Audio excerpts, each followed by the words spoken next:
வணக்கம். இன்றைய முக்கிய நிகழ்வுகள். லட்சிய ஜனநாயக கட்சியின் தொண்டர் அணி மாநில தலைவர் மதன் தலைமையில் 50க்கும் மேற்பட்ட இளைஞர்கள் கட்சியின் தலைவர் ஜோஸ் சார்லஸ் மார்டின் அவர்களை நேரில் சந்தித்து லட்சிய ஜனநாயக கட்சியில் இணைந்தனர். லட்சிய ஜனநாயக கட்சியின் தொண்டர் அணி மாநில தலைவர் மதன் தலைமையில் காமராஜர் நகர், அரியாங்குப்பம் மற்றும் காலாப்பட்டு தொகுதிகளை சேர்ந்த 50க்கும் மேற்பட்ட இளைஞர்கள் கட்சியின் தலைவர் ஜோஸ் சார்லஸ் மார்டின் அவர்களை நேரில் சந்தித்து லட்சிய ஜனநாயக கட்சியில் இணைந்தனர். இந்நிகழ்ச்சியில் பொதுச் செயலாளர் பிரபாகரன், ஒருங்கிணைப்பு குழு பொதுச் செயலாளர் சுரேஷ் மற்றும் கட்சி நிர்வாகிகள் உடன் இருந்தனர். புதுச்சேரி அரசு சார்பில் அரசு மற்றும் அரசு உதவி பெறும் பள்ளிகளில் 11ஆம் வகுப்பு பயிலும் மாணவர்களுக்கு மடிக்கணினி வழங்கும் திட்டத்தின் ஒரு பகுதியாக புதுச்சேரி புனித மத்தியாஸ் மேல்நிலை பள்ளியில் மாணவர்களுக்கு மடிக்கணினி வழங்கும் நிகழ்ச்சி நடைபெற்றது. புதுச்சேரி அரசு சார்பில் அரசு மற்றும் அரசு உதவி பெறும் பள்ளிகளில் 11ஆம் வகுப்பு பயிலும் மாணவர்களுக்கு மடிக்கணினி வழங்கும் திட்டத்தின் ஒரு பகுதியாக புதுச்சேரி புனித மத்தியாஸ் மேல்நிலை பள்ளியில் மாணவர்களுக்கு மடிக்கணினி வழங்கும் நிகழ்ச்சி நடைபெற்றது. இந்நிகழ்ச்சியில் கலந்து கொண்ட உப்பளம் தொகுதி சட்டமன்ற உறுப்பினர் அனிபால் கென்னடி அவர்கள் பள்ளியில் பயிலும் 11ஆம் வகுப்பு மாணவர்களுக்கு மடிக்கணினிகளை வழங்கினார். தொடர்ந்து மாணவர்கள் கல்வியிலும் வாழ்க்கையிலும் சிறந்து முன்னேற வேண்டும் என்று வாழ்த்தி உரையாற்றினார். இந்நிகழ்ச்சியில் பள்ளி தலைமை ஆசிரியர், தொகுதி செயலாளர் சக்திவேல், துணை செயலாளர் ராஜி, கிளை செயலாளர்கள் செல்வம், ராகேஷ் உள்ளிட்டோர் உடன் இருந்தனர். முத்தியால்பேட்டை தொகுதி திருவள்ளுவர் நகர் கிளை கழக செயலாளர் வேலு ரெமு அவர்களின் ஏற்பாட்டில் கிளை கழக அலுவலகம் திறப்பு விழா நடைபெற்றது. முத்தியால்பேட்டை தொகுதி திருவள்ளுவர் நகர் கிளை கழக செயலாளர் வேலு ரெமோ அவர்களின் ஏற்பாட்டில் வேலு, முருகன், ராஜாங்கம், ராஜி, சண்முகம், வேலு, ரவி முன்னிலையில் கிளை கழக அலுவலகத்தின் திறப்பு விழா சமூக சேவகர், வருங்கால சட்டமன்ற உறுப்பினர், திமுக தலைமை பொதுக்குழு உறுப்பினர் பிரபாகரன் அவர்கள் அலுவலகத்தை திறந்து வைத்தார். இந்நிகழ்ச்சியில் தொகுதியின் துணை செயலாளர் செல்வம், தொகுதி பிரதிநிதி சிவக்குமார், மாநில நெசவாளர் அணி துணை அமைப்பாளர் சேகர், மாநில அமைப்பு சாரா அணி துணை அமைப்பாளர் லோகநாதன், மாநில மீனவர் அணி துணை அமைப்பாளர் ஜெயமூர்த்தி, தொகுதி செயற்குழு உறுப்பினர் மனோகர், சிவலிங்கம், கிளை கழக செயலாளர் மோகனசுந்தரம், ஏகாம்பர காந்தி, மணிகண்டன், தண்டபாணி, தொகுதி இளைஞர் அணி துணை அமைப்பாளர்கள் விக்னேஷ், ரித்தீஷ், மகேஸ்வரன், கழக முன்னோடிகள் அருள், சங்கர், வாசு, பழனி, சகாயம், சுரேஷ், தங்கவேல், கணேஷ், கணேசன், அரவிந்த், அருண், முன்னா மற்றும் அப்பகுதி பொதுமக்கள் பலர் கலந்து கொண்டனர். ஐநா சபை மௌனம் கலைக்க வேண்டும். ஈரானில் 190 பிஞ்சு உயிர்களை பலிவாங்கிய அமெரிக்கா இஸ்ரேலிய ஏகாதிபத்தியத்தை எதிர்த்து புதுச்சேரியில் கண்டன பொதுக்கூட்டம். அமெரிக்கா மற்றும் இஸ்ரேல் ஆகிய நாடுகளின் ஏகாதிபத்திய போர் வெறியை கண்டித்தும் ஈரானில் நடத்தப்பட்ட ஏவுகணை தாக்குதலில் 190 பள்ளி சிறுமிகள் கொடூரமாக கொல்லப்பட்டதை கண்டித்தும் மனித உரிமைகள் மற்றும் நுகர்வோர் பாதுகாப்பு இயக்கம் மற்றும் குடிமை சமூகங்களின் கூட்டு இயக்கம் இணைந்து புதுச்சேரி சாரம் அவ்வை திடலில் இன்று மாலை மாபெரும் கண்டன கூட்டத்தை நடத்தியது. இந்த கூட்டத்திற்கு மனித உரிமைகள் மற்றும் நுகர்வோர் பாதுகாப்பு இயக்கத்தின் பொதுச் செயலாளர் முருகானந்தம் தலைமை தாங்கினார். சிறப்பு அழைப்பாளராக கலந்து கொண்டு கண்டன உரையாற்றிய மூர்த்த வழக்கறிஞர் தோழர் மோகன் அவர்கள் பேசுகையில், அமெரிக்காவும் இஸ்ரேலும் உலக நாடுகளை தங்கள் அதிகாரத்தின் கீழ் அடிமைப்படுத்த துடிக்கின்றன. கல்வி பயிலும் பிஞ்சு பெண் குழந்தைகளை கொன்று குவிப்பது போர் அல்ல, அது ஒரு திட்டமிட்ட இனப்படுகொலை. இத்தகைய போர் குற்றங்களை ஐக்கிய நாடுகளின் சபை வேடிக்கை பார்ப்பது அதன் நடுநிலை தன்மையை கேள்விக்குறியாக்குகின்றது. ஐநா உடனடியாக தலையிட்டு அந்த அநீதியை தடுத்து நிறுத்த வேண்டும் என்று வலியுறுத்தினார். ஆர்ப்பாட்டத்தில் பின்வரும் கோரிக்கைகள் முன்வைத்து தீர்மானங்கள் நிறைவேற்றப்பட்டன. ஐநா சபை உடனடியாக தலையிடுக. உலக அமைதியை நிலைநாட்ட உருவாக்கப்பட்ட ஐக்கிய நாடுகளின் சபை அமெரிக்கா மற்றும் இஸ்ரேல் அத்துமீறல்களை கட்டுப்படுத்த வேண்டும். ஈரானின் மீதான ஆக்கிரமிப்புகள் போரை உடனடியாக நிறுத்த ஐநா பாதுகாப்பு கவுன்சில் உத்தரவிட வேண்டும். சர்வதேச குற்ற விசாரணை 190 பள்ளி சிறுமிகள் கொல்லப்பட்ட சம்பவத்தை சர்வதேச போர் குற்றமாக அறிவித்து இதற்கு காரணமானவர்கள் மீது சர்வதேச நீதிமன்றத்தில் விசாரணை நடத்தி தண்டனை வழங்க வேண்டும். மனிதாபிமான உதவி. போரினால் பாதிக்கப்பட்டுள்ள ஈரான் மக்களுக்கு ஐநா சபை நேரடியாக மருத்துவம் மற்றும் உணவு உதவிகளை வழங்க முன்வர வேண்டும். ஏகாதிபத்திய எதிர்ப்பு. உலக பொருளாதாரத்தை சீர்குலைக்கும் வல்லரசு நாடுகளின் ஆதிக்க போக்கை இந்திய அரசு சர்வதேச மேடைகளில் கடுமையாக எதிர்க்க வேண்டும். திரளான பங்கேற்பு. இந்த கண்டன கூட்டத்தில் புதுச்சேரியின் பல்வேறு பகுதிகளில் இருந்தும் மகளிர் அமைப்பினர், மாணவர்கள், சமூக ஆர்வலர்கள் மற்றும் பொதுமக்கள் என திரளானோர் பங்கேற்றனர். இந்த கூட்டத்தில் பங்கேற்பவர்கள் ஏகாதிபத்தியத்திற்கு எதிரான கண்டன முழக்கங்களை எழுப்பினார்கள். இறுதியாக உலக அமைதி காக்கப்பட வேண்டும் என்றும் வல்லரசு நாடுகளின் பிடியிலிருந்து ஏழை நாடுகளின் வளங்கள் பாதுகாக்கப்பட வேண்டும் என்றும் ஒருமித்த குரலில் முழக்கமிடப்பட்டது. கூட்டத்தில் தோழர் மருதநாயகம் வரவேற்றார். தோழர் கோபிநாதன், தோழர் செந்தில்குமார், தோழர் சிவக்குமார், தோழர் கண்ணன், தோழர் கஜேந்திரன், தோழர் ராமன், பக்ருதீன், மனோகர், ஐயப்பன், பாஸ்கர், ஆறுமுகம் ஆகியோர் முன்னிலை வகித்தனர். கூட்டத்தின் முடிவில் தோழர் கோபாலகிருஷ்ணன் நன்றி உரை கூறினார். மேலும் சிபிஐ மாநில செயலாளர் தோழர் சலீம், சிபிஐ தோழர் ராமச்சந்திரன், திராவிட கழகம் அன்பரசன், திராவிடர் விடுதலை கழகம் லோகு ஐயப்பன், தந்தை பெரியார் திராவிட கழகம் வீரமோகன், பி போல்டு அமைப்பு பஷீர், விடுதலை சிறுத்தைகள் செழியன், மீனவர் விடுதலை வேங்கை மங்கையர் செல்வன், திராவிட வெற்றி கழகம் வேதா வேணுகோபால் உள்ளிட்ட பல்வேறு அமைப்பு கட்சி தலைவர்கள் பங்கேற்றனர்.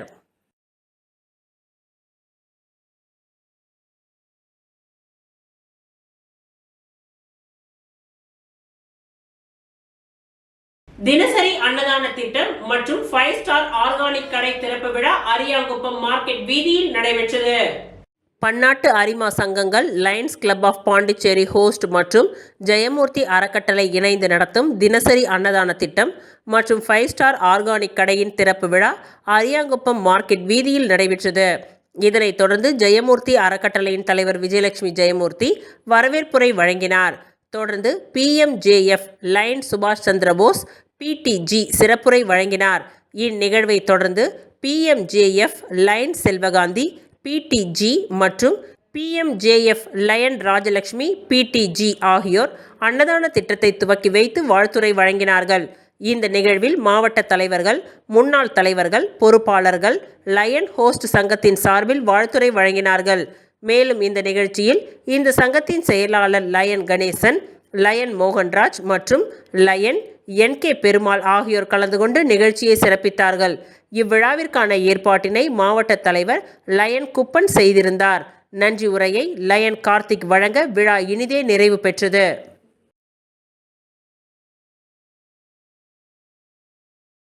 புதுச்சேரியில் இன்று முதல் வேட்புமனு தாக்கல் துவக்கம்.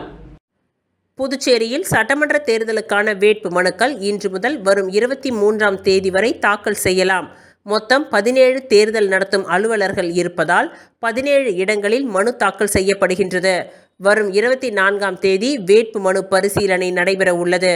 வரும் 26ஆம் தேதி வேட்பு மனு திரும்ப பெற்றுக்கொள்ளலாம்.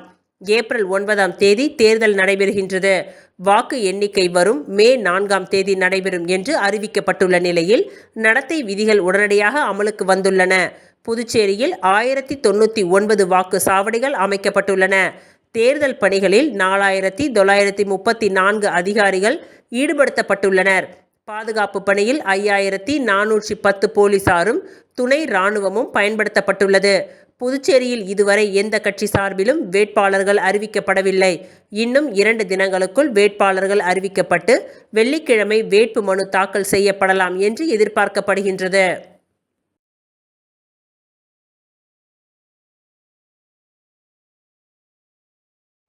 புதுச்சேரி முதலியார்பேட்டை தொகுதியில் சுய தொழில் துவங்குவதற்காக தனது சொந்த செலவில் முன்னாள் MLA பாஸ்கர் பூக்கடை மற்றும் தள்ளு வண்டிகளை பாஜக மாநில தலைவர் VP ராமலிங்கம் முன்னிலையில் வழங்கினார். புதுச்சேரி முதலியார்பேட்டை தொகுதியில் பொதுமக்கள் பயன்பெறும் வகையில் தொடர்ந்து பல்வேறு நலத்திட்ட உதவிகளை முன்னாள் சட்டமன்ற உறுப்பினர் பாஸ்கர் செய்து வருகின்றார். அதன் அடிப்படையில் முன்னாள் சட்டமன்ற உறுப்பினர் பாஸ்கர் தலைமையில் அவரது சொந்த செலவில் பொதுமக்கள் சுய தொழில் செய்து முன்னேற வேண்டும் என்ற உயர்ந்த நோக்கத்தில் பல பயனாளிகளுக்கு பூக்கடைகள் மற்றும் தள்ளுவண்டி கடைகளை இலவசமாக வழங்கினார். இந்த நலத்திட்ட உதவிகளை பாரதிய ஜனதா கட்சியின் புதுவை மாநில தலைவர் ராமலிங்கம் சிறப்பு அழைப்பாளராக கலந்து கொண்டு நலத்திட்ட உதவிகளை வழங்கினார். இந்நிகழ்ச்சியில் 20 தள்ளுவண்டி, 20 பூக்கடை வண்டி, 10 இட்லி கடை வண்டி மொத்தம் 50 வண்டிகள் வழங்கப்பட்டது. இந்நிகழ்ச்சியில் பாஜக பிரமுகர்கள் கிருஷ்ணராஜ், லைன் சுரேஷ், கோ வேந்தன் என்ற கோ பாரதி, முன்னாள் கவுன்சிலர் பாஸ்கர் உட்பட கட்சி நிர்வாகிகள், பொதுமக்கள் பலர் கலந்து கொண்டனர்.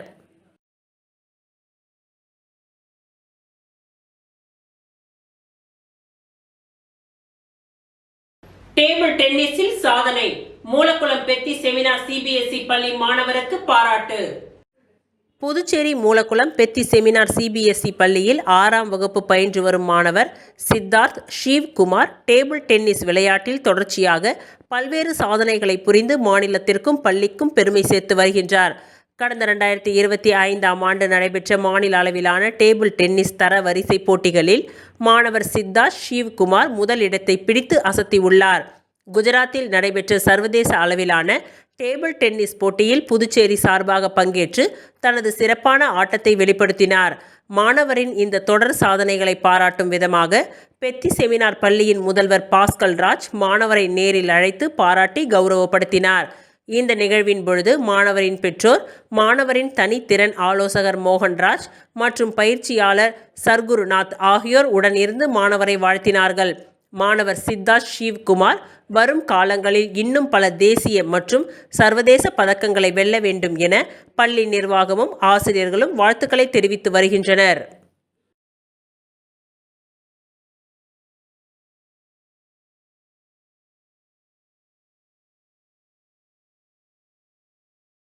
அரசு கையகப்படுத்திய விடுதலை போராட்ட தியாகி தெய்வ நாயகத்தின் இடத்தை கண்டுபிடித்து அவரின் வாரிசுகளிடம் ஒப்படைக்க வேண்டும் என தேசிய மக்கள் முன்னணி நிறுவன தலைவர் சுவாமிநாதன் தலைமையில் இன்று மாவட்ட ஆட்சியரிடம் மனு அளிக்கப்பட்டுள்ளது. புதுச்சேரி மேட்டுப்பாளையத்தை பூர்வீகமாக கொண்டவர் சுதந்திர போராட்ட தியாகி தெய்வநாயக கவுண்டர். இவரிடம் அரசு 1969ஆம் ஆண்டு அரசு பள்ளி கட்டுவதற்காக இடம் கேட்டு அணுகியது. புதுச்சேரி வழுதாவூர் பிரதான சாலையில் உள்ள இடத்தை தர தியாகி தெய்வநாயக கவுண்டர் தயங்கினாலும் அப்பொழுதைய உயர் அதிகாரிகளின் பேச்சுவார்த்தையால் அரசு அந்த இடத்தை கையகப்படுத்தி கொண்டது. அந்த இடத்திற்கு பதிலாக தியாகி தெய்வநாயகம் அவர்களுக்கு அரசு சார்பில் ரூபாய் 669.30 இழப்பீடு மற்றும் மாற்று இடம் கொடுத்து அரசு வழங்கியது. தற்பொழுது தியாகி தெய்வநாயக கவுண்டர் கொடுத்த இடத்தில் மேட்டுப்பாளையம் அரசு பள்ளி இயங்கியும் வருகின்றது. ஆனாலும் அந்த இடத்திற்கான பட்டா இன்னும் அவரது பெயரிலேயே உள்ளது. மேலும் அவருக்கு ஒதுக்கிய பணத்தையும் அவர் எடுக்காமலேயே மறைந்தும் விட்டார். அதே சமயம் அவருக்கு சர்வே எண் 105 கீழ் 2இல் 5000 சதுர அடி இடம் ஒதுக்கப்பட்டது. ஆனால் அந்த இடத்தையும் முறையாக அவரிடமோ அவரது வாரிசிடமோ அரசாங்கம் இதுவரை ஒப்படைக்கவும் இல்லை. விடுதலை போராட்ட தியாகி தெய்வநாயகத்தின் இடத்தை கண்டுபிடித்து அவரின் வாரிசுகள் இடம் ஒப்படைக்க வேண்டும் என இன்று தேசிய மக்கள் முன்னணி நிறுவன தலைவர் சுவாமிநாதன் தலைமையில் இன்று மாவட்ட ஆட்சியரிடம் மனு அளிக்கப்பட்டது. மாவட்ட ஆட்சியர் அவர்களும் இதற்கு விரைவில் உரிய தீர்வு காணப்படும் என்று உறுதியளித்துள்ளார். தெய்வநாயக கவுண்டர் என்ற ஒரு சுதந்திர போராட்ட தியாகி இந்த இடத்த 1969ல 669 ரூபா 30 பைசாவுக்கு நிதியை கொடுத்து 5000 சதுரடி இடத்த 105/2 என்ற சர்வே எண்ல கொடுத்து புதுச்சேரி அரசாங்கம் ஒதுக்கி இருக்கு. ஆனா அவங்க 669.30 பணம் தொகை கம்மின்றதுனால அவங்க எடுக்கல. இன்னைக்கு அந்த இடம் கிட்டத்தட்ட 10,000 ரூபாய் சதுரடி போகுது. அதே மாதிரி அவங்களுடைய சொந்த இடத்த கையகப்படுத்தின அந்த இடம் இன்னைய வரைக்கும் அவங்க பேர்லயே பட்டாவும் அவங்க பேர்லயே பேசுது. அவங்களுக்கு கொடுத்ததுக்கான ஆதாரம் எல்லாமே இருக்கு. அவங்களுக்கு 105/2ல இடம் ஒதுக்குறதுக்கான ஆதாரமும் இருக்கு. இந்த சூழ்நிலையில அவங்க அவங்க இடத்த போய் பார்க்க போகும்போது அது என்ஆர் குழந்தைகள் பூங்காவாக மாறி இருக்கு. அவங்க குடும்பத்துக்கு போய் சேர வேண்டிய அந்த இடம் போய் சேரல. இதனால் வாரிசாரர்கள் பல்வேறு புகார்களை அடுத்தும் அரசாங்கத்தின் மூலமாக எந்த ஒரு தீர்வும் கிடைக்காத நிலையில இன்று மாவட்ட ஆட்சியர் அவர்களை நேரில் சந்தித்து தேசிய மக்கள் முன்னணி சார்பாக அந்த இடத்தை அவர்களுக்கு ஒதுக்கப்பட்ட சுதந்திர போராட்ட தியாகி குடும்பத்திற்கு ஒதுக்கப்பட்ட இடத்தை உடனடியாக தேடி கண்டுபிடித்து தர வேண்டும் என்ற ஒரு புகாரை கொடுத்திருக்கிறோம். மாவட்ட ஆட்சியர் அவர்கள் இந்த தேர்தல் முடிந்ததற்கு பிறகு உங்களுக்கான தீர்வை காண்கிறேன் என்ற ஒரு உறுதியை அளித்திருக்கிறார். அவர் அவ்வாறு அளித்த உறுதியை காப்பாற்றவில்லை என்றால் நாளை பாதிக்கப்பட்ட குடும்பத்தாரை அழைத்து கொண்டு அந்த பட்டா அவங்க பேர்ல பேசக்கூடிய இடம் என்பதனால சொந்த இடத்தை தேடி சென்று அந்த சொந்த இடத்தை பூட்டு போட்டு கையகப்படுத்தும் பணியை செய்வோம் என்ற எச்சரிக்கையை இந்த நேரத்தில் தெரிவித்துக் கொள்கிறோம். அன்னை தெரேசா சமூக சேவை இளைஞர்கள் அறக்கட்டளை புதுச்சேரியில் உதயம். தமிழ்நாட்டில் கடந்த 20 ஆண்டுகளாக தொடர்ந்து மக்கள் பணியாற்றி வரும் அன்னை தெரசா சமூக சேவை இளைஞர்கள் நலக்கட்டளை தற்பொழுது புதுச்சேரி மாநிலத்திலும் தனது சேவையை துவங்கியுள்ளது. இது தொடர்பான அறிமுக விழா புதுச்சேரி உழவர்கரை சமுதாய நலக்கூடத்தில் மிக சிறப்பாக நடைபெற்றது. அறக்கட்டளையின் நிறுவனர் டாக்டர் ராஜ்குமார் தலைமையில் நடைபெற்ற இந்த விழாவில் புதுச்சேரி மாநிலத்திற்கான புதிய நிர்வாகிகள் அறிமுகப்படுத்தப்பட்டனர். இந்நிகழ்வில் ஏராளமான பொதுமக்களும் சமூக ஆர்வலர்களும் கலந்து கொண்டு சிறப்பித்தனர். புதுச்சேரி மாநிலத்தின் செயல்பாடுகளை முன்னெடுத்து செல்ல நிர்வாகிகள் நியமிக்கப்பட்டுள்ளனர். மாநில செயலாளர் சர்மா, மாநில பொது செயலாளர் ஸ்டீபன் என்கின்ற பார்த்திபன், மாநில துணை பொது செயலாளர் விஜயபாரதி, மாநில துணை செயலாளர் அசோக், மாநில ஒருங்கிணைப்பாளர் சிவா, மாநில தலைமை ஒருங்கிணைப்பாளர் முத்து என்கின்ற ரஞ்சித், மாநில அமைப்பாளர் ரமேஷ் என்கின்ற காத்தவராயன், மாநில தலைமை நிலை செயலாளர் விஜயபிரகாஷ், மாநில இளைஞரணி செயலாளர் ஜான், மாநில இளைஞரணி பொது செயலாளர் சதீஷ்குமார், மாநில இளைஞரணி துணை பொது செயலாளர் ஞானப்பிரகாசம், மாநில இளைஞரணி துணை செயலாளர் முருகன், மாநில இளைஞரணி அமைப்பாளர் வேல்முருகன், மாநில இளைஞரணி ஒருங்கிணைப்பாளர் ஆதித்யன் ஆகியோர் தேர்ந்தெடுக்கப்பட்டனர். இந்நிகழ்ச்சியில் உரையாற்றிய டாக்டர் ராஜ்குமார், அன்னை தெரேசாவின் தியாகமும் அன்பும் தான் இந்த அறக்கட்டளையின் அடிப்படை. இல்லாதவர்களுக்கு நம்மால் முடிந்த உதவியை செய்வோம் என்ற நோக்கத்தில் தமிழ்நாட்டை தொடர்ந்து தற்பொழுது புதுச்சேரி இளைஞர்களும் மிகுந்த ஆர்வத்துடன் இதில் இணைந்துள்ளது மகிழ்ச்சியை அளிக்கின்றது என்று தெரிவித்தார். விழாவின் இறுதியில் புதியதாக பொறுப்பேற்ற நிர்வாகிகள் தங்களுக்கு இந்த வாய்ப்பினை வழங்கிய நிறுவனர் டாக்டர் ராஜ்குமார் மற்றும் தமிழ்நாடு மாநில பொறுப்பாளர்களுக்கும் தங்களது நன்றிகளை தெரிவித்துக் கொண்டனர்.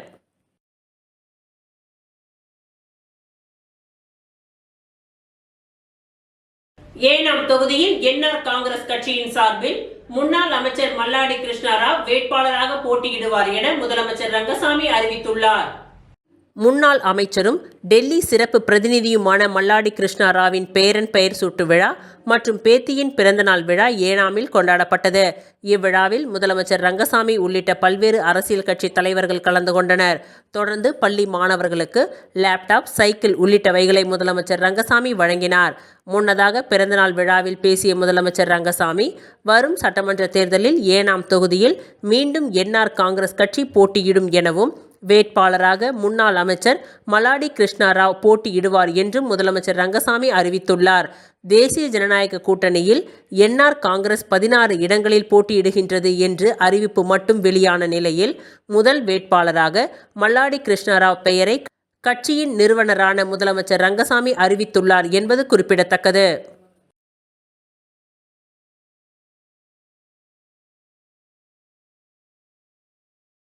திருச்சிற்றம்பலம் வேதபுரீஸ்வரர் நகரில் எழுந்தருளியுள்ள குகானந்தர் சித்தர் பீடத்தில் லலிதாம்பிகை, வராகி, ராகுகால பூஜைகள் நடைபெற்றது. விழுப்புரம் மாவட்டம் வானூர் வட்டம் திருச்சிற்றம்பலம் வேதபுரீஸ்வரர் நகரில் அமைந்துள்ள குகானந்தர் சித்தர் பீடத்தில் எழுந்தருளி அருள்பாலித்துக் கொண்டிருக்கும் அன்னை ஓம் ஸ்ரீ லலிதாம்பிகை திதி, நித்திய ராஜ மாதாங்கி, கால பைரவர், பத்ரகாளி, மகாவராகிக்கு ஞாயிற்றுக்கிழமை ராகுகால பூஜை, அபிஷேகம், வாசனை திரவியங்கள், மஞ்சள் தூள், குங்குமம், பால், தயிர், இளநீர், கரும்புச்சாறு, நாற்றங்க பைத்திய மாவு, அரிசி மாவு, பஞ்சாமிர்தம், சந்தனம், பன்னீர், விபூதி, ஸ்வர்ணம், நகையால் அபிஷேகம், கலசம், மகா அபிஷேகம், சோட சுப்ராசம் நடைபெற்று விசேஷ அலங்காரத்தில் அர்ச்சனை, மகா ஆரத்தி, பிரசாதம் வழங்கப்பட்டது. ராகு காலத்தில் அன்னை வராகியை வழிபட்டால் தீராத கடன், கல்யாணம், புத்திர பாக்கியம், உத்தியோகம், பில்லி, சூனியம், ஏவல், செய்வினை, பூமி சம்பந்தப்பட்ட வழக்குகள், பூமியில் விளைச்சல், விலை ஏற்றம், கோர்ட் சம்பந்தப்பட்ட வழக்குகள் மற்றும் நாக தோஷங்களும் பரிகாரங்கள் செய்யப்படும். அனைத்தும் நிவர்த்தியாகும். தேங்காய் தீபம் ஏற்றி விராலி மாலை சார்த்தி அர்ச்சனை செய்தால் அனைத்து விதமான பிரச்சனைகளுக்கும் தீர்வு காணும். ஜெய் வராகி விழாவை ஏற்பாடு செய்த ட்ரஸ்ட் நிர்வாகிகள் மற்றும் ஸ்ரீ வித்யா வராகி உபாசகர் ஸ்ரீ ஸ்ரீ ஸ்ரீ சக்தி சுவாமிகள் தலைமையில் நடைபெற்றது. धनधान्यं पशुलाभं दीर्घमायुः ललितंबिका मारागण्डकी महाप्रसाद दीनमो कविष्टा कोटि विशंकर गौराम आरात्रणे तत्रयमालं कल्पितरं मुरुडारंतरं अंडवर्यंतवरके मारागि कणेकंगले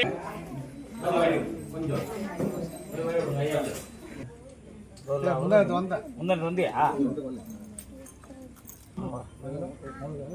வாங்கிக்க கண்டிப்பா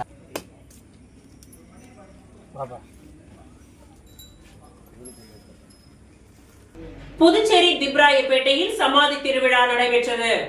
புதுச்சேரியில் உள்ள 21 கிராம ஆதி திராவிடர் பஞ்சாயத்து குழு கூட்டமைப்பு சார்பில் திப்ராயப்பேட்டை இடுகாட்டில் 157ஆம் ஆண்டு சமாதி திருவிழா நேற்று நடைபெற்றது. இதில் பொதுமக்கள் கலந்து கொண்டு முன்னோர்களின் நினைவிடத்தில் அஞ்சலி செலுத்தினார்கள்.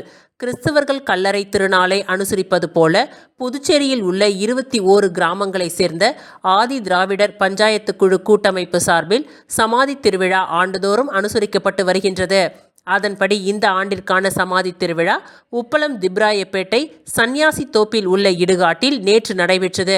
இடுகாட்டில் அடக்கம் செய்யப்பட்டவர்களின் சமாதியை ஆதி திராவிடர் மக்கள் சுத்தம் செய்தனர். பூக்களால் அலங்கரித்து அவர்களுக்கு பிடித்த உணவை வைத்து பூஜை செய்து அஞ்சலி செலுத்தினார்கள். இதில் ஏராளமானவர்கள் கலந்து கொண்டு தங்களின் முன்னோர்களுக்கு அஞ்சலி செலுத்தினார்கள். மேலும் அங்கு அலங்கரித்து வைக்கப்பட்டிருந்த அம்மனுக்கும் பொதுமக்கள் தீப ஆராதனைகளை காண்பித்து வழிபட்டனர்.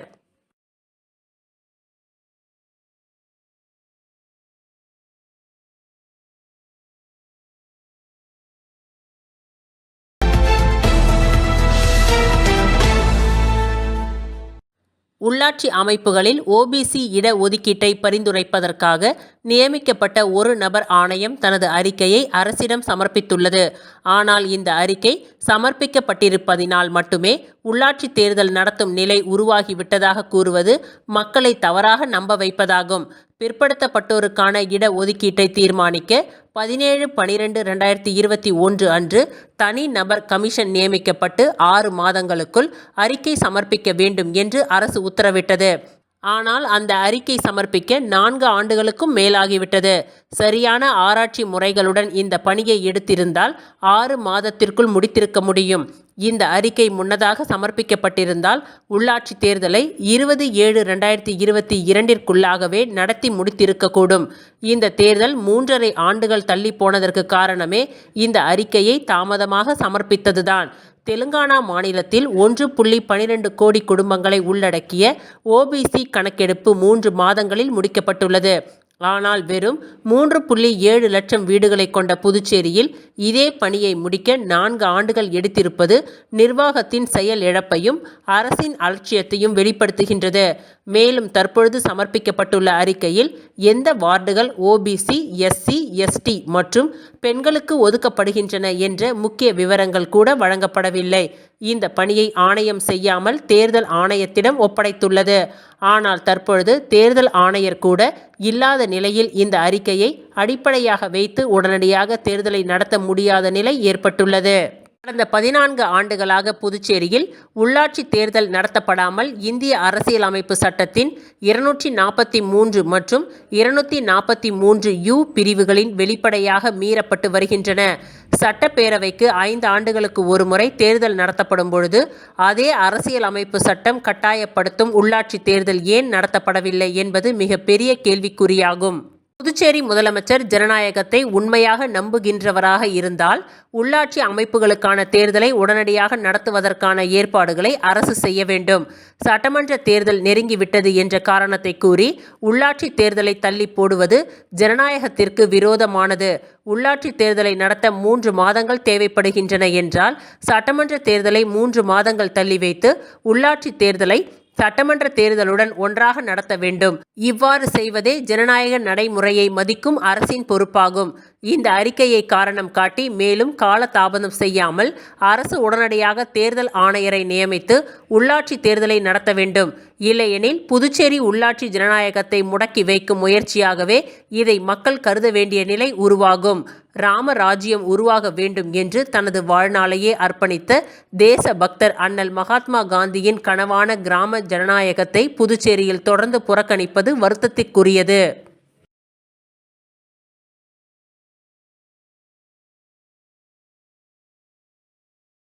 அகில இந்திய சட்ட விழிப்புணர்வு இயக்கம் மற்றும் அகில இந்திய சமூக விழிப்புணர்வு பேரவை தேசிய துணை பொதுச் செயலாளர் மற்றும் புதுச்சேரி ஒருங்கிணைப்பாளரின் தலைவர் ரவிஜான் 1ஆம் ஆண்டு நினைவு நாளை ஒட்டி கடற்கரை பகுதியில் அன்னதானம் வழங்கப்பட்டது. அகில இந்திய சட்ட விழிப்புணர்வு இயக்கம் மற்றும் அகில இந்திய சமூக விழிப்புணர்வு பேரவை தேசிய துணை பொதுச் செயலாளர் மற்றும் புதுச்சேரி ஒருங்கிணைப்பாளர் தலைவர் ரவி ஜான் 1ஆம் ஆண்டு நினைவு நாள் அவரது இல்லத்தில் அனுசரிக்கப்பட்டது. இதில் அலங்கரித்து வைக்கப்பட்டிருந்த அவரின் திருவுருவ படத்திற்கு பல்வேறு அரசியல் கட்சி நிர்வாகிகள், சமூக அமைப்பை சேர்ந்த நிர்வாகிகள், அகில இந்திய சட்ட விழிப்புணர்வு இயக்க நிர்வாகிகள் மற்றும் அகில இந்திய சமூக விழிப்புணர்வு பேரவையின் நிர்வாகிகள், பொதுமக்கள், குடும்பத்தினர் என ஏராளமானோர் மலர் தூவி மரியாதை செலுத்தினார்கள். அதனைத் தொடர்ந்து 1ஆம் ஆண்டு நினைவு தினத்தை முன்னிட்டு கடற்கரை சாலையில் உள்ள சுமார் 300க்கும் மேற்பட்ட ஏழை எளிய மக்கள் மற்றும் சாலை ஓரத்தில் வசிக்கும் மக்கள், பழங்குடியின மக்கள் உள்ளிட்ட ஏராளமானோருக்கு அறுசுவை அன்னதானம் வழங்கப்பட்டது. இந்த அன்னதானத்திற்கான ஏற்பாடுகளை அகில இந்திய சட்ட விழிப்புணர்வு இயக்கம் மற்றும் அகில இந்திய சமூக விழிப்புணர்வு பேரவை தேசிய துணை பொதுச் செயலாளர் மற்றும் புதுச்சேரி ஒருங்கிணைப்பாளர் தலைவர் ரவிஜான் அவர்களின் துணைவியார் சுகந்தி மற்றும் மகன் அனிதா ராய், மருமகன் மர்செட், மகன் ஹானஸ்ராஜ் உள்ளிட்ட அவரது குடும்பத்தினர்கள் செய்திருந்தனர்.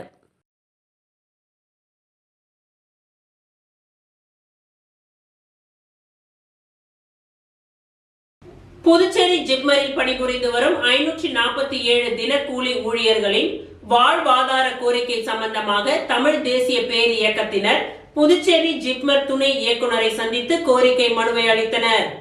புதுச்சேரி தமிழ் தேசிய பேர் இயக்கத்தின் செயலாளர் வேலுசாமி தலைமையில் அனைத்து சமூக அமைப்பினர் இன்று கோரிமேட்டில் உள்ள புதுச்சேரி ஜிப்மர் துணை இயக்குநரை சந்தித்து கோரிக்கை மனு அளித்தனர். அந்த மனுவில் புதுச்சேரி மாநிலத்தில் இயங்கி வரும் ஜிப்மர் மருத்துவமனையில் புதுச்சேரி மட்டுமின்றி தமிழ்நாட்டிலிருந்தும் நாள் ஒன்றிற்கு பல்லாயிரக்கணக்கான நோயாளிகள் பல்வேறு சிகிச்சைகள் பெற்று வருகின்றனர். ஜிப்மர் நிர்வாகமும் ஒவ்வொரு நாளும் ஆயிரக்கணக்கான நோயாளிகளுக்கு சிறந்த சிகிச்சை அளித்து பெரும் சேவை செய்து வருகின்றது. இந்த சேவைக்கு துணை புரியும் வகையில் ஜிப்மர் மருத்துவமனையில் கடந்த 25 ஆண்டுகளுக்கும் மேலாக மிக குறைந்த ஊதியத்தில் கடினமான பணிகளை செய்து வரும் 547 தினக்கூலி ஊழியர்களின் வாழ்வாதார கோரிக்கை சென்னை உயர்நீதிமன்றத்தின் இரு நீதியரசர்களின் அமர்வு நீதி அரசர் MS ரமேஷ் மற்றும் சக்திவேல் கடந்த 16/12/2025 அன்று வரலாற்று சிறப்புமிக்க தீர்ப்பினை உங்கள் கவனத்திற்கு கொண்டு வருகின்றோம். இந்த தீர்ப்பில் நீதிமன்றம் மிக தெளிவாக உத்தரவிட்டுள்ளது. தொழிலாளர்கள் ஆரம்பத்தில் பணியில் சேர்ந்த நாள் முதல் இந்த தீர்ப்பு வழங்கப்பட்ட நாள் வரை 10 ஆண்டுகள் பணி நிறைவு செய்த அனைத்து தினக்கூலி ஊழியர்களையும் பணி நிரந்தரம் செய்ய வேண்டும் என்று நீதிமன்றம் ஆணையிட்டுள்ளது.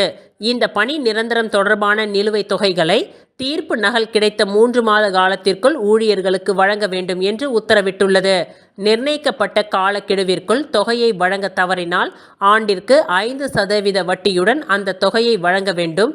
நீதிமன்றம் தனது தீர்ப்பில் 10 ஆண்டு காலத்திற்கும் மேலாக தொடர்ச்சியாக தற்காலிக ஊழியர்களை பணி அமர்த்துவது என்பது ஒரு சுரண்டல் முறையாகும். இது இந்திய அரசியலமைப்பு சட்டத்தின் 14 மற்றும் 16வது பிரிவுகளுக்கு எதிரானது என்று கடுமையாக சுட்டிக்காட்டியுள்ளது. மேலும் முறைப்படியான பணியிடங்கள் இல்லை என்ற காரணத்தை கூறி இவர்களின் உரிமையை மறுக்க முடியாது என்றும் நீதிமன்றம் திட்டவட்டமாக தெரிவித்துள்ளது. இருப்பினும் நீதிமன்றம் வழங்கிய 3 மாத காலக்கெடு முடிவடைய உள்ள நிலையில் நிர்வாகம் தீர்ப்பை செயல்படுத்தாமல் உச்சநீதிமன்றத்தில் மேல்முறையீடு செய்ய திட்டமிட்டுள்ளதாக அறிய வருவது மிகுந்த வேதனை அளிக்கின்றது. ஏழ்மை நிலையில் உள்ள இந்த தொழிலாளிகள் புதுச்சேரி மற்றும் தமிழ்நாட்டின் ஒடுக்கப்பட்ட, மிகவும் பிற்படுத்தப்பட்ட மற்றும் பழங்குடியின சமூகங்களை சார்ந்தவர்கள். கொரோனா காலத்தில் மக்களை காக்க கடுமையாக உழைத்து நின்றவர்கள். பல ஆண்டுகளாக சொற்ப ஊதியத்தில் உழைத்த இவர்களுக்குரிய நீதியை வழங்குவது ஜிப்மர் போன்ற ஒரு இந்திய ஒன்றிய அரசு நிறுவனத்தின் தார்மீக கடமையாகும். எனவே ஜிப்மர் நிர்வாகம் தொழிலாளர் நலன் கருதி நீதிமன்ற தீர்ப்பினை மதித்து காலக்கெடு முடிவதற்குள் 547 தினக்கூலி ஊழியர்களுக்கும் பணி நிரந்தர ஆணை வழங்கிட வேண்டும் என்று கேட்டுக்கொள்கின்றோம்.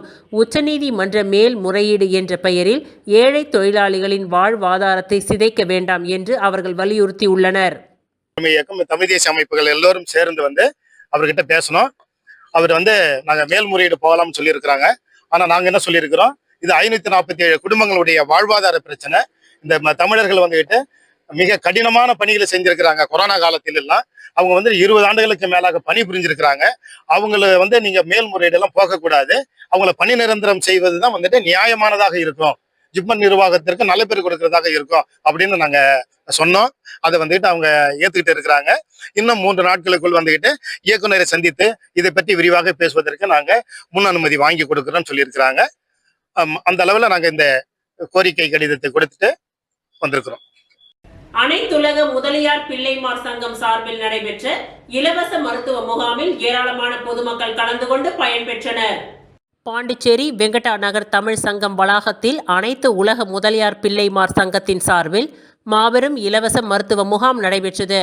இந்த முகாமில் பொதுமக்களுக்கு பல்வேறு மருத்துவ பரிசோதனைகள் மேற்கொள்ளப்பட்டு தேவையான ஆலோசனைகள் வழங்கப்பட்டன. இந்நிகழ்ச்சியில் முன்னாள் முதலமைச்சர் வைத்தியலிங்கம், நாராயணசுவாமி ஆகியோர் கலந்து கொண்டு முகாமை பார்வையிட்டனர். மேலும் NPR மருத்துவமனையின் முதுநிலை மருத்துவர் டாக்டர் வித்யா மற்றும் பல்வேறு துறை மருத்துவர்கள் கலந்து கொண்டு பொதுமக்களுக்கு சிகிச்சை அளித்தனர். இந்நிகழ்ச்சியில் சங்கத்தின் தலைவர் ஸ்ரீதர் பிள்ளை, செயலாளர் கிருஷ்ணமூர்த்தி, மகளிரணி தலைவி சித்ரா தேவி மற்றும் துணை செயலாளர்கள் மதிவாணன், சிவக்குமார், திருவேங்கடம், ராஜா, தணிகைவேல், லாஸ்பெட் திருவேங்கடம், SP ஆறுமுகம் உள்ளிட்டோர் கலந்து கொண்டனர். மேலும் திரளான பொதுமக்கள் கலந்து கொண்டு மருத்துவ பரிசோதனை செய்து கொண்டு பயனடைந்தனர்.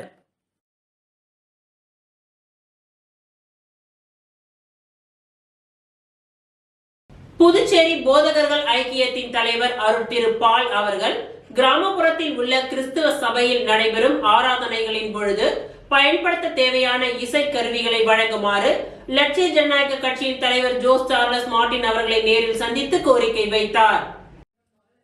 புதுச்சேரி போதகர்கள் ஐக்கியத்தின் தலைவர் அருள் திரு பால் அவர்கள் கிராமப்புறத்தில் உள்ள கிறிஸ்துவ சபையில் நடைபெறும் ஆராதனைகளின் பொழுது பயன்படுத்த தேவையான இசை கருவிகள் வழங்குமாறு லட்சிய ஜனநாயக கட்சியின் தலைவர் ஜோஸ் சார்லஸ் மார்டின் அவர்களை சந்தித்து கோரிக்கை வைத்தார். இந்த கோரிக்கையை ஏற்று ஜோஸ் சார்லஸ் மார்டின் அவர்களின் உத்தரவின் பெயரில் லட்சிய ஜனநாயக கட்சியின் பொது செயலாளர் துரைசாமி அவர்கள் முதற்கட்டமாக 5 தேவ ஆலயங்களுக்கு அருட்தந்தையர்களிடம் இசை கருவிகளை நேற்று வழங்கினார். தொடர்ந்து லட்சிய ஜனநாயக கட்சியின் தலைவர் ஜோஸ் சார்லஸ் மார்டின் அவர்களை அருட்தந்தையர்கள் சந்தித்து பொன்னாடை அணிவித்து ஆராதனை செய்ய இசை கருவிகள் வழங்கியதற்கு நன்றிகளை தெரிவித்துக் கொண்டனர்.